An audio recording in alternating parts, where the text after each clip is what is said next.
us now from the Farmington Players, we have a couple of individuals join us. Tony Targen and Brooke Allen join us on the program, where they will be hosting the Farmington Players One Act Festival, June 24th through 26th at the Farmington Players. Thank you both for being with us today.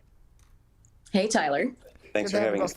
Yeah, good having you both with us today. So, Tony, let's start with you. You helped create the first One Act Festival at the Farmington Players back in 2019. What inspired you and others at the Farmington Players to create this specific festival?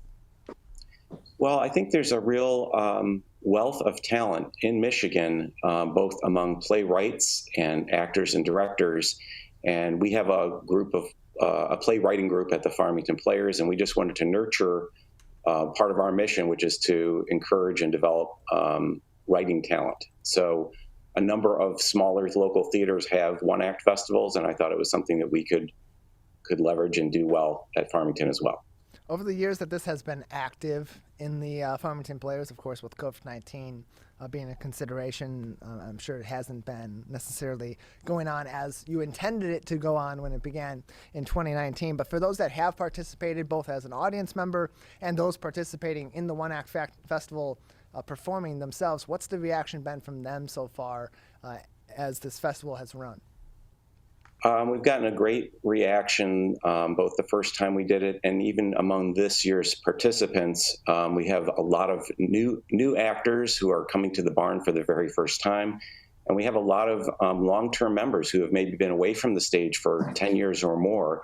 And, you know, this is sort of a safe space that they can do something that's only, most of the shows are 10 minutes in length. So it's a more manageable place for actors and budding directors to sharpen their skills. We also are joined by Brooke Allen. And Brooke, our audience might know you from on the radio, from WWJ, or from your time here at our flagship. Of course, yes. TV. But you also have a pretty extensive background in acting. What is your acting background, and what led you to this festival in Farmington? Well, you know, it's kind of like what Tony said, as far as the One Act Festival, it's a lot different than doing a full-blown show where you're in rehearsal for, 8 weeks, 3 times a week. This has been a little bit of a different process. And, you know, I haven't been on stage in about 10 years. So I'm excited to be back. Of course, I was supposed to be in a show right before the pandemic, and that got shut down. So all my hopes were dashed then, but I'm super excited to be in this One Act Festival. And so, Tony, Brooke is going to be a big part of this year's One Act Festival at the Farmington Players in an award show format. Tell us about that format and what really went into the decision to have an award show format be incorporated into the One Act Festival. Well, I had seen another festival in Wisconsin where one of my plays was being performed, and they didn't do an award show, but they did sort of intersperse little comic vignettes in between the scene changes. And I just thought it would be a way to keep our audience engaged. And, you know, naturally when I thought of involving Brooke, I thought, well, you know, this is something that she, given her background in the entertainment industry, could pull off. So we've actually created a fictional character, River Allen, which is Brooke's identical twin sister. Very convenient. Who will be the award show host, because Brooke is also going to be busy acting in one of the other plays, which is called It Goes Without Saying. So she's pulling double duty so we can leverage the most of her talents. So, Brooke, this is a news and a talk show at the same time. So I have to go more on the news side here. Okay. How do I know I'm not talking to River right now?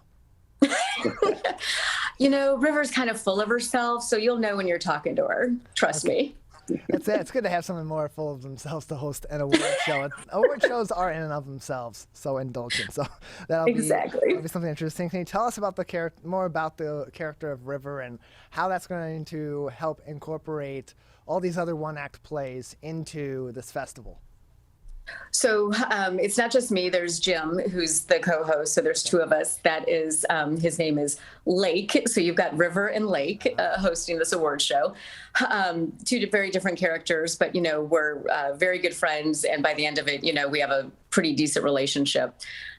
So it's just kind of, you know, it's just fun to be not myself and then to actually transition to one of the shows. So it's a bit challenging for me, but we've got another week to go. So Tony, hang in there. We'll get it done. So Tony, back to you. Tell us about some of the one-act plays that will be featured in this year's festival. If people are interested in attending June 24th through 26th, what are some of the plays they can expect to see? Yeah, I'd love to give you a little more detail on that. We actually have 8 10-minute comedies. They're mostly about relationships, romantic or otherwise. And we have 23 actors that are playing the 28 roles between those 8 plays. Some actors are double cast. So I'll give you a few examples. Literary Virus is a play about a strange affliction that affects only writers who meet in a coffee shop. Beware the Ides of Mars is a sci-fi comedy that takes place on a Martian space station.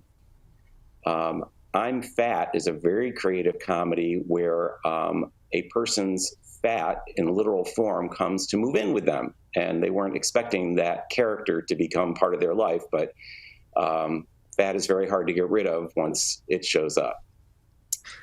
Another sort of absurdist humor is called Small Talk by David Mcgregor, which involves a couple that goes to marriage counseling because the wife, has the inability to make casual conversation. Then we have some that are a little more on the serious side. We have a play called Ahava, which is the Hebrew word for love. And it's a play about a Jewish man that's preparing to introduce his non-Jewish girlfriend to his family after his grandmother's funeral, when he might have told a few fibs about who she is and what his own career success or lack thereof has been. So it's that anticipation before meeting the family. Then we also have It Goes Without Saying, which is the play that Brooke is in, and that involves a husband and wife that are actors in a community theater play and a director who's trying to get the most out of their performance. And then the last 2 are what we're calling blind date plays. One is I'm Not Wearing Any Pants by yours truly, which is a meeting between a Russian woman and an American man and some of the misunderstandings that occur due to their language barriers. And last but not least is Driveway Dating by Jennifer Ward, which is a blind date that occurs in someone's driveway.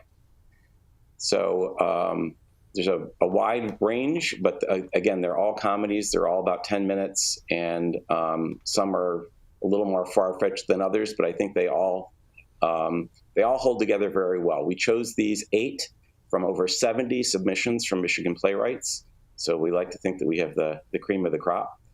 And I don't know, Brooke, if you want to add more about the play that you're in, but I think they're all delightful comedies. They are, and it's so cool to be able to be doing these are original plays. So they may have been read before, but they haven't been really staged before, I don't think. So it's kind of cool to be one of the first actors to be doing one of these. So I'm, really proud of that, and the fact that they're all Michigan playwrights. More information can be found on the Farmington Players One Act Festival by visiting the website farmingtonplayers.org. That's farmingtonplayers.org. Festival June 24th through 26th at the Farmington Players, and you can also get tickets on their website as well. Again, farmingtonplayers.org for more information, or call the box office number 248-553-2955. That's 248-553-2955 for more information on the One Act Festival and more. And so, Brooke, as you're developing your characters, particularly River, did you use any of did you take anything from the personalities that you've encountered in your media career and incorporate those into this host character of yours that is River Allen? It's all you, Tyler. It's all you. That's the kind of thing that will annoy people right off the stage. Yes, it's a good transition. It's all you. When I channel River, I channel you. That's great. You know what? Honestly, it's probably a little bit of everybody, right? Maybe even a little tiny bit of myself. I'm not sure. Just a little. Just a little. The best actors draw from their own experience and personalities. And not to say that you have to be a method actor to succeed, but it should feel natural. And I think that the 2 hosts, Lake and River, have a really nice rapport. We also have a couple of actors that are playing audience members who interrupt things and demonstrate bad behavior. So that's a little bit of comic relief. So River and Lake will try to keep them in check. We're joined by Brooke Allen, not to be confused with her twin River Allen, and Tony Targan from the Farmington Players, joining us on the Oakland County Megacast. Their one-act festival at the Farmington Players, June 24th through 26th. You can get more information on the website, farmingtonplayers.org. Tony, for those that will be attending or plan to attend after hearing this or watching this, what sort of COVID-19 protocols, if any, are still in place at the Farmington Players so that they're aware of what precautions they need to be taking before they go? Yes. We are requiring that all audience members wear masks. We are no longer requiring audience members to show proof of vaccination, although most of our patrons are already vaccinated. In addition, anyone at the barn who's either in the cast or on the crew is fully vaccinated. So we feel pretty comfortable that we can offer a safe environment for our patrons and for our cast and crew. We're joined by Tony Targan and Brooke Allen from the Farmington Players. The one-act festival at the Farmington Players is June 24th through 26th. You can get more information on the website, farmingtonplayers.org. Before we let both of you go today, anything else that we should know about the one-act festival that's coming up in just a couple of weeks before we let you go, or anything else we haven't talked about related to the Farmington Players? One aspect that is new this year is that we're actually having the audience vote for their favorite play. The People's Choice Award, and the winning playwright will receive $100 and the honor of being the first winner of our People's Choice Award. So we're asking all audience members, even if they're coming to see their friend or family in one of the casts, to basically watch all the plays and at the end of the evening vote and pick the winner. You can learn more information by visiting the website, farmingtonplayers.org, where you can also get tickets to the One Act Festival. Tony, Brooke, thank you very much for joining us. Thank you. Take care, Tyler.